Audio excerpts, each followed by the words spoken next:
দাওয়া should be full of love, কারণ ভালোবাসা দিয়ে যা জয় করা যায় কঠোরতা দিয়ে তা পারা যায়। মনে রেখো, তোমরা সহজপন্থী হয়ে প্রেরিত হয়েছে, কট্টরপন্থী হয়ে, জটিলপন্থী হয়ে প্রেরিত হও নাই। দাওয়া should be full of love. দাওয়া বললে এটার সাথে লাভ থাকতে হবে, লাভ, ভালোবাসা। ভালোবাসা দিয়ে আপনি মানুষের হৃদয় জয় করতে হবে। আমরা দায়ীরা অনেক সময় বেশি জাজমেন্টাল হয়ে যাই। আরব শায়েখরা বলে যে নাহনু দুআত লাসনা কুদাত, আমরা দায়ী, আমরা জাজ নই, উই আর নট জাজেস। আমাদের অনেক দায়ীরা আমরা ভুল করে ফেলি। আমরা বলি যে ও খারাপ, ও এটা, ও জাহান্নামী, ও খারিজ, এরকম আমরা সবাইকে নাকচ করি। মনে হয় যেন সবাইরে জাহান্নামে পাঠাই, আমি একা জান্নাতে যেতে পারলেই সফল। আচ্ছা বলেন তো, সব গেল জাহান্নামে, আপনি একা শুধু জান্নাতে, ভাল লাগবে আপনার? এই যে আজকে আমরা এখানে সবাই ছাত্র, শিক্ষক, ডিস্টিংগুইশ গেস্টরা, উপরে আমাদের বোনরা, কত ভালো লাগতেছে না? ধরেন যে 2500 সিটিং ক্যাপাসিটির এই চীন মৈত্রী সম্মেলন কেন্দ্রে কেউ নাই, শুধু আপনি একা। এই বিশাল হল রুমে কেউ নাই, আপনি একা। ভাল লাগবে? সবাইকে জাহান্নামে পাঠিয়ে শুধু আমি জান্নাতে গেলে এটা আমার ভাল লাগবে না। ওই জান্নাতে আমরা কিভাবে আমাদের জান্নাতের দলকে ভারী করতে পারি, এই চেষ্টাটা আমাদের বেশি বেশি করতে হবে, কি বলেন? তাহলে দাওয়া should be full of love, কারণ ভালোবাসা দিয়ে যা জয় করা যায় কঠোরতা দিয়ে তা পারা যায় না। ভালোবাসা দিয়ে আপনি যেটা করতে পারবেন, কঠোরতা দিয়ে কখনো সেটা করতে পারবেন।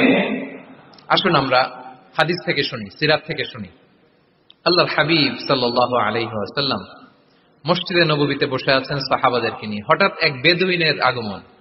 বেদুইন মানে যার মধ্যে নগর জীবনের কোন নিয়ম কানুন সে দেখেনি, জানে না, বুঝে না। সিভিলাইজেশন বলতে যেটা বুঝি, ভদ্রতা, কার্টিসি, ম্যানার, এটা সে শিখেনি। এরকম এক বেদুইন অনেক দূর পল্লী থেকে মদিনার মসজিদে নববীতে এসেছে, কিন্তু সে ইসলাম ধর্ম গ্রহণ করেছে, মুসলিম। তো মসজিদে ঢুকে সে 2 রাকাত নামাজ পড়তেছে। এসে যে রাসূলকে সালাম দিবে, কথা, ওই কার্টিসিটাও নাই। রাসূল সাল্লাল্লাহু আলাইহি ওয়াসাল্লাম বসা ওইদিকে সাহাবাদের নিয়ে, সে তার মতো এসে এক জায়গায় মসজিদের সাথে তার উট বেঁধে সে 2 রাকাত নামাজ পড়ে দোয়া করতেছে আল্লাহর কাছে। কি দোয়া জানেন? দোয়ার মধ্যেও কাটিছি নাই। দোয়াতে বলে, ইয়া আল্লাহ, আল্লাহুম্মা আরহামনি ওয়ারহাম মুহাম্মাদা ওয়ালা তারহাম মা'ানা আহাদা। মানে আল্লাহ, তুমি শুধু আমারে রহম করো আর মুহাম্মদ সাল্লাল্লাহু আলাইহি ওয়াসাল্লামের রহম করো, আমাদের সাথে আর কাউরে রহম করো না তুমি। বেদুইন, তার মধ্যে আদাবু দোয়া, দোয়ার যে একটা এটিকেটস আছে, এটা তো তার জানা নাই। দোয়ায় অন্যদের জন্য দোয়া করলে যে নিজের লাভ, এটা সে জানতো না। আমি যদি বলি যে আল্লাহ এই ভাইদেরকে তুমি কবুল করো, তখন ফেরেশতারা বলে আল্লাহ যিনি দোয়া করতেছে আগে তাকে তুমি কবুল করো। কেউ অসুস্থ, আমি যদি বলি আল্লাহ আমার এই ভাইকে তুমি সুস্থ করো, আল্লাহ ফেরেশতারা বলে আল্লাহ যিনি দোয়া করলেন আগে তার রোগ বালাই থাকলে আগে তাকে সুস্থ করো। এই যে দোয়ার এটিকেটস, আদাব ও দোয়া, এটা সে জানতো না। সে দোয়া করতেছে আল্লাহুম্মা আরহামনি ওয়ারহাম মুহাম্মাদা ওয়ালা তারহাম মা'ানা আহাদা, শুধু আমারে রহম করো, মুহাম্মদ সাল্লাল্লাহু আলাইহি ওয়াসাল্লাম রহম, আর কাউরে না। তো রাসূল সাল্লাল্লাহু আলাইহি ওয়াসাল্লাম দূর থেকে দেখতেছেন এই দোয়া, আর বলতেছেন যে হায় রে, একটা প্রশস্ত জিনিসকে সে সংকীর্ণ বানায় ফেললো। আল্লাহর কাছে কি রহমের কোনো কমতি বা ঘাটতি আছে? নাই। সে তো দোয়াতে সবাইকে ইনক্লুড করতে পারত।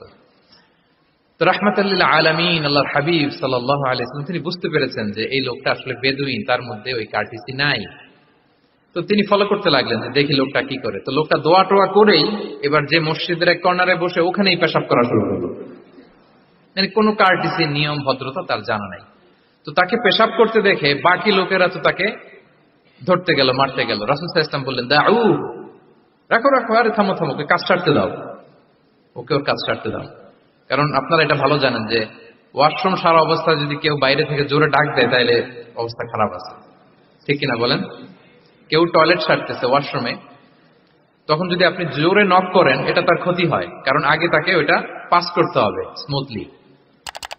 এটাও একটা এটিকেট যে কেউ ওয়াশরুমে গেল, আমাকেও যেতে হবে, তো আমি যে বারবার ডিস্টার্ব না করে ওখানে একটু পায়চারা করতে পারি, একটু হালকা মৃদু শব্দে কাশি দিতে পারি, বা আমি যে বাইরে আছি, সামওয়ান ইজ ওয়েটিং আউটসাইড, এটা তাকে বুঝাতে পারি।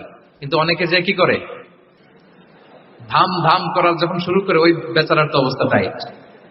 এটা যেন আমরা না করি, এই শিক্ষাটা কিন্তু এই হাদিস থেকে পাই। রাসূল সাল্লাল্লাহু আলাইহি ওয়াসাল্লাম বললেন, দাউ দাউ, রাখো রাখো, আরে ছাড়ো ছাড়ো, ও তো ইউরিন পাস করতেছে, রাখো, ওটাও সারুক, আগে সারুক, আমরা পরে ডিল করি। তো সবাইকে তিনি থামালেন, ও সারলো। এবার রাসূল সাল্লাল্লাহু আলাইহি ওয়াসাল্লাম বললেন, এবার তোমরা যে ওয়াহারিকু আলা বাউলিহি সাজলান মিন মা, যেহেতু মসজিদে নববীর ফ্লোর ছিল বালুর ফ্লোর, শুকিয়ে যাবে, বললেন যে ওর পেশাব করা জায়গার উপর 1 বালতি পানি ঢেলে দাও। সাহাবারা দিল। আর এই বেদুইন লোককে রাসূল সাল্লাল্লাহু আলাইহি ওয়াসাল্লাম কাছে টেনে নিলেন, যে তাকে খুব ভালোবাসা দিয়ে বললেন, কি অবস্থা তোমার, কোত্থেকে আসছো, সব খোঁজ খবর নিয়ে বললেন যে তুমি যে এইখানে নামাজ পড়লা, এরপরে আবার এই কাজটা সারলা, তুমি কি জানো এখানে আল্লাহর জিকির করা হয়? এটা আমাদের ইবাদতগাহ। এখানে আমরা রবের জিকির করি, তার কাছে ফরিয়াদ করি, সবাই মিলে এই কমিউনিটির সবাই এখানে আসে, এই কমিউনিটির, মদিনার কমিউনিটির সবাই মিলে, নারী পুরুষ নির্বিশেষে আমরা এসে এখানে আল্লাহর কাছে ফরিয়াদ করি, দোয়া করি, ইবাদত করি, কোরআন তেলাওয়াত করি। এটা আমাদের ইবাদতগাহ। এইখানে কি এমন কাজটা করা তোমার ঠিক হলো? সে তো লজ্জায় কাছুমাছু হয়ে রাসূল সাল্লাল্লাহু আলাইহি ওয়াসাল্লামের কাছে ক্ষমা চাইছে। সুবহানাল্লাহ ওয়া বিহামদিহি। একটা কঠিন পরিস্থিতিকে ভালোবাসা দিয়ে রাসূল সাল্লাল্লাহু আলাইহি ওয়াসাল্লাম কোথায় নিয়ে যেতেন, এটাকে পুরো হিস্ট্রি পাল্টে দিতেন, সিনারিও পাল্টে দিতেন। সাহাবারা অবাক হলো, তারাও শিখলো যে না, এরকম করা যাবে না। তখন তাকে এইভাবে ডিল করলেন। আর সাহাবারা যারা রাগারাগি করেছিল, সাহাবীদেরকে রাসূল সাল্লাল্লাহু আলাইহি ওয়াসাল্লাম বললেন, ফাইন্নামা বুইসতুম মুয়াসসিরিন ওয়া লাম তুবআসু মুআসসিরিন। মনে রাখো, তোমরা সহজপন্থী হয়ে প্রেরিত হয়েছে, তোমরা কঠিন কট্টরপন্থী হয়ে, জটিলপন্থী হয়ে প্রেরিত হও নাই। তোমরা কোনো কাজকে জটিল ভাবে সমাধানের দিকে যেও না, সহজ করে সলভ করবা। সুবহানাল্লাহ, সুবহানাল্লাহ। তাহলে দেখেন, ভালোবাসা দিয়ে রাসূল সাল্লাল্লাহু আলাইহি ওয়াসাল্লাম ওই বেদুইনকে যেভাবে আদব শিক্ষা দিলেন, তার হৃদয় জয় করলেন, কঠোরতা দিয়ে পারা যেত? তো 6 নাম্বার দাওয়া মেথোডোলজি হচ্ছে, দাওয়া should be full of love, full of love, full of well wishes. আপনি শুভকামনা, ভালোবাসা, এটা দিয়ে আপনি মানুষের হৃদয়ে যতটুকু জায়গা পাবেন, কঠোরতা দিয়ে পাবেন না। আরেকটা ছোট্ট উদাহরণ দেই। সুমামা ইবনে উসাল রাদিয়াল্লাহু তাআলা আনহু, উনি ইয়ামামার অধিপতি ছিলেন, অধিপতি। রাসূল সাল্লাল্লাহু আলাইহি ওয়াসাল্লামকে হত্যা করতে এসেছিলেন গোপনে। কি করতে? হত্যা করতে। কি করতে বলেন সবাই? হত্যা করার জন্য এসেছিলেন। কিন্তু দুর্ভাগ্যক্রমে হত্যা করতে এসে সে ধরা পড়ে গেছে সাহাবীদের হাতে, হত্যা করতে পারে নাই সুমামা ইবনে উসাল। তো সাহাবীরা তাকে ধরে মসজিদে নববীর পিলারের সাথে বেঁধে রাখলো, বেঁধে রাসূল সাল্লাল্লাহু আলাইহি ওয়াসাল্লামকে ডাকলো। তারা বলল যে, ইয়া রাসূলুল্লাহ, দেখেন ইয়ামামা থেকে আসছে সুমামা ইবনে উসাল আপনাকে হত্যা করবার জন্য, তাকে আমরা ধরে ফেলেছি, আমরা বেঁধে রেখেছি। তো রাসূল সাল্লাল্লাহু আলাইহি ওয়াসাল্লাম তার কাছে যেয়ে তার খোঁজ খবর নিলেন প্রথম দিন, এবং তার সামনে যথারীতি তাওহীদ এবং রিসালার দাওয়াত দিলেন। ফিরে আসলেন, ফিরে এসে সাহাবাদেরকে বললেন, তোমাদের ঘরে ভালো রুটি আছে কার কাছে? রুটির কালেকশন, আটা পিষে রুটি বানাতে পারবে। একজন বলল আমি। বললো যে এটা সুমামাকে দিয়ে আসো। তো দিয়ে আসলো। আরেকজন বললো ভালো তাজা খেজুর আছে কার কাছে? এক সাহাবী বললেন আমার কাছে। রাসূল সাল্লাল্লাহু আলাইহি ওয়াসাল্লাম বললেন যাও, এটা সুমামাকে দিয়ে আসো। দিয়ে আসলেন। এরপরের দিন রাসূল সাল্লাল্লাহু আলাইহি ওয়াসাল্লাম যে আবার ইসলামের সৌন্দর্য, মাহাসিন আহকামি শারিয়া, ইসলামী শারিয়ার যে বিউটি অফ ইসলাম, এটা তুলে ধরলেন, ইসলামের যৌক্তিকতা তুলে ধরলেন। সে অবাক হতে লাগলো যে কিরে, যুদ্ধবন্দীদের সাথে মুহাম্মদ সাল্লাল্লাহু আলাইহি ওয়াসাল্লাম এবং তার অনুসারীরা এরকম আচরণ করে? সে তো যুদ্ধবন্দী, এত সুন্দর আচরণ। তাকে আবার ইসলামের সুশীতল বাণীগুলোর প্রতি আহ্বান করে রাসূল সাল্লাল্লাহু আলাইহি ওয়াসাল্লাম বাড়িতে এসে এবার নিজের যে উট আছে, উটকে যে পালে, সে রাখালকে বলল, তুমি উটের দুধ দহন করে তাকে কিছু দুধ দিয়ে আসো।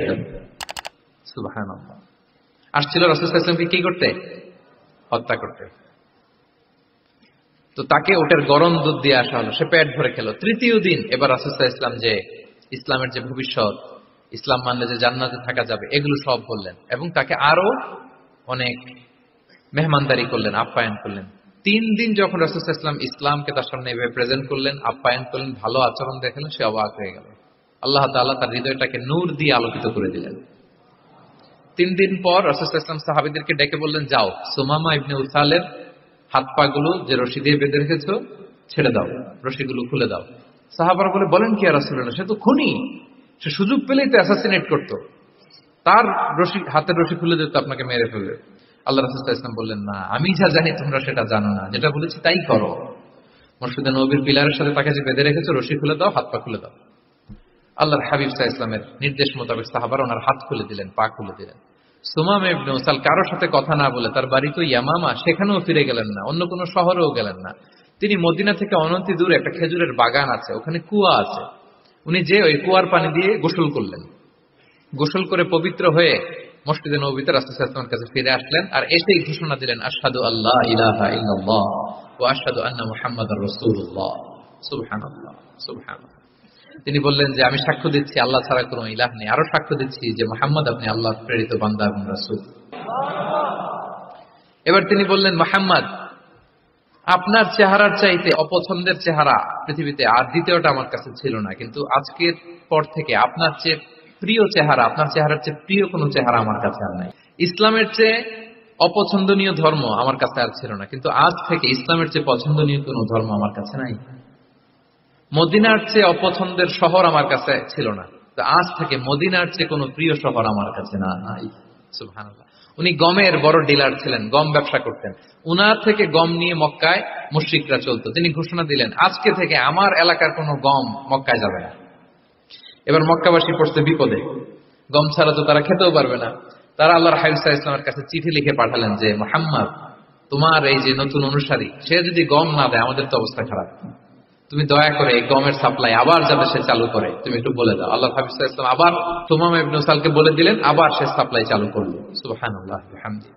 এবং তিনি প্রথম তালবিয়া পাঠ করে উমরা করেছে। তাহলে দেখেন, আসলো খুনি হয়ে, আসলো কি হয়ে? খুনি হয়ে, আর ফিরে গেল নবী প্রেমিক হয়ে। সুবহানাল্লাহ। এটা কিভাবে সম্ভব হয়েছে? রাসূল সাল্লাল্লাহু আলাইহি ওয়াসাল্লামের উদারতা। Be a part of our vision. Do listen and share the khair.